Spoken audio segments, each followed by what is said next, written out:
আজকে তোমাদের সামনে তুলে ধরবো আমার শ্বশুরবাড়িতে তৈরি হওয়া এক অন্যরকমভাবে দেশি চিকেন রান্না। তো চলো, রান্নার শুরুতেই দেখতে পেলে যে আলু ধুয়ে রাখা আছে, এখানে আছে চিকেন, আর এখানে হচ্ছে রসুন কাটা রয়েছে অনেকটাই, আর এখানে নিয়ে নিয়েছি আমি পেঁয়াজ, আর এপাশে রয়েছে টমেটো কুচনো। চিকেনটা যেহেতু অনেকটা পরিমাণ, তাই অনেকটা পরিমাণে টমেটো আর পেঁয়াজ কাটা রয়েছে। আমি একটা কড়াইতে তেল বসিয়ে দিয়ে তাতে নুন দিয়ে আলুগুলোকে ভেজে নেব। তো দেখতেই পাচ্ছ অনেকগুলোই আলু। তো এখানে আমি আলুটা ভাজবো, আর তার পাশাপাশি আমি একটা পেস্ট তৈরি করে নেব। তো সেই পেস্টটার জন্য আমি এখানে দিয়েছি শুকনো লঙ্কা, দেখতেই পাচ্ছ, রসুন, সেই সঙ্গে আমি দিয়ে দেব আদা। তো আদাটা যেহেতু ফ্রিজে ছিল তাই এরকম দেখতে লাগছে। তো আমি যে আলুটা ভাজছিলাম সেখানে শুধু তোমরা দেখতে পেয়েছো নুন দিয়ে ভাজছিলাম। কিছুক্ষণ পর, মানে অনেকটা পরেই, আমি একটুখানি হলুদ দিয়ে আবার আলুটাকে ভাজতে থাকবো। তোমরা এভাবে আলুটা ভেজে দেখো মাংসর, তাতে টেস্টটা আমার তো অন্যরকম লাগে। তো এদিকে আলুটা ভাজা হচ্ছে, ভালো করে নেড়ে চেড়ে আলুটাকে ভেজে নেব। যে পেস্টটা করেছিলাম সেটা তো রয়েছে, এর সঙ্গে আমি একটু গরম মশলা, গোটা গরম মশলা বেটে নেব। তোমরা কিন্তু দোকানের যে পাওয়া যায় প্যাকেট সেটাও দিতে পারো, কিন্তু আমার তো এটাই বেস্ট লাগে। আচ্ছা, এখানে আলুটা ভাজা হয়ে গেছে, তো দেখতেই পাচ্ছ আলুটা কিন্তু খুব সুন্দর করে ভেজে আমি তুলে নিচ্ছি। এবারে আমি ওই তেলের মধ্যে একটু চিনি ফোড়ন দেব। চিনি ফোড়ন দেওয়ার পরে তেলটা একটুখানি গরম হয়ে আসলে তার মধ্যে দিয়ে দেব তেজপাতা, একটু গোটা গরম মশলা আর শুকনো লঙ্কা ফোড়ন। এরপর এটাকে ভালোভাবে নাড়তে হবে। এপাশে দেখো ভাত হচ্ছে, আর একটুখানি যে পেঁয়াজ কাটার ছিল সেই পেঁয়াজ থেকে আমি একটুখানি দিয়ে, সামান্য পরিমাণে দিয়ে কড়াইতে নাড়তে থাকবো। দিয়ে দেবো লঙ্কার গুঁড়ো। লঙ্কার গুঁড়ো এই পেঁয়াজ ভাজার সঙ্গে দিলে না একটা খুব সুন্দর কালার আসে, তোমরা দেখতেই পাচ্ছ। দিয়ে দিলাম একটু হলুদ গুঁড়ো, আর মশলাটা যেটা বাটা ছিল সেটা আমি দিয়ে দিচ্ছি।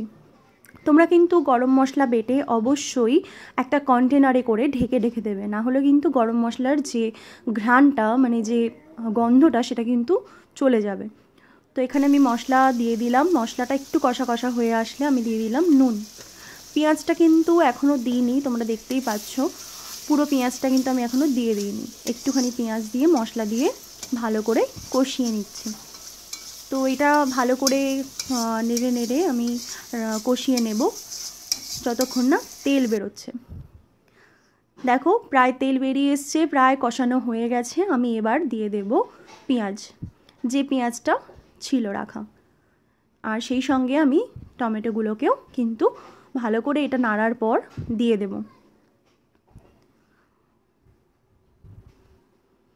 পেঁয়াজটার সঙ্গে আমি ভালো করে মশলাটা মাখিয়ে নেব।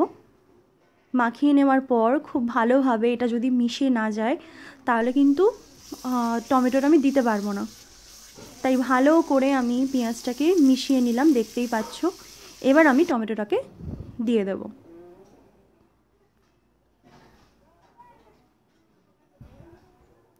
পরিমাণটা আমি কিন্তু এখানে উল্লেখ করিনি, কারণ তোমরা যতটা পরিমাণে মাংস আনবে সেরকম অনুযায়ী কিন্তু পেঁয়াজ, আদা, রসুন, টমেটোর পরিমাণটা দেবে। এখানে আরেকটু কাশ্মীরি লঙ্কার গুঁড়ো দিয়ে দেওয়া হলো, যেহেতু কালারটা মনে হলো যেন একটু কম আছে।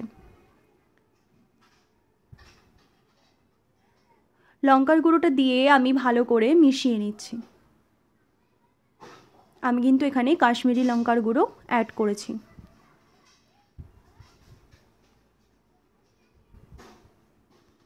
এবার আমি দিয়ে দেবো মিট মশলা। তোমরা যে কোনো ব্র্যান্ডের দিতে পারো। তো একটু মিট মশলা দিয়ে আমি ভালো করে এটাকে নাড়িয়ে এবার মাংসগুলোকে ঢেলে দেব।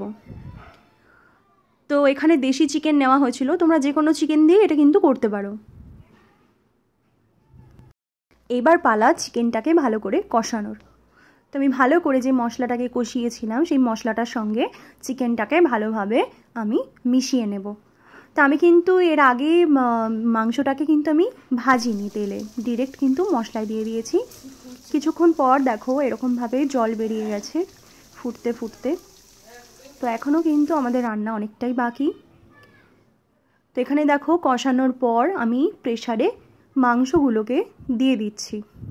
আমি একটু গরম জল করে রেখেছিলাম, এবারে মাংসগুলোকে তুলে দেওয়ার পর যে গ্রেভিটা থাকবে তার মধ্যে একটু গরম জল দিয়ে দিলাম।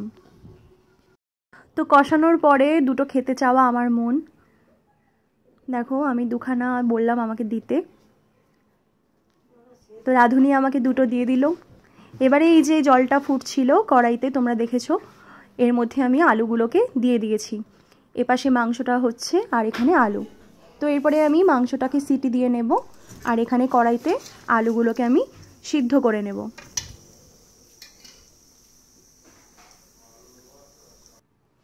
দেখো আমাদের মাংস প্রায় হয়ে এসছে, আলুগুলো সিদ্ধ প্রায় হয়ে এসছে। এবারে আমি মাংসটা ভালো করে নাড়িয়ে নেব। আমি প্রেসার কুকার থেকে ঢেলে নিয়েছি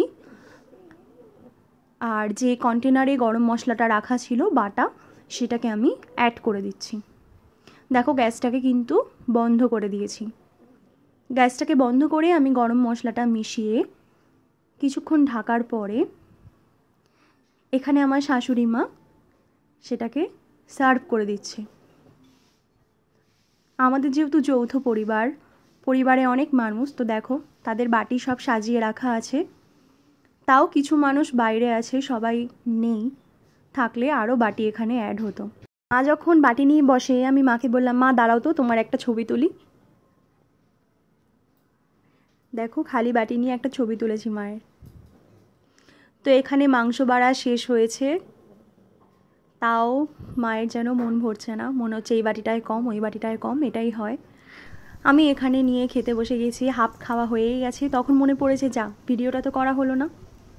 মাংসটা এত সুন্দর সিদ্ধ হয়েছিল আর খুব সুন্দর খেতে হয়েছিল। তো তোমাদের কেমন লাগলো ভিডিওটা অবশ্যই জানিও। ভালো লাগলে লাইক করো, সাবস্ক্রাইব করো আর একটা কমেন্ট করে অবশ্যই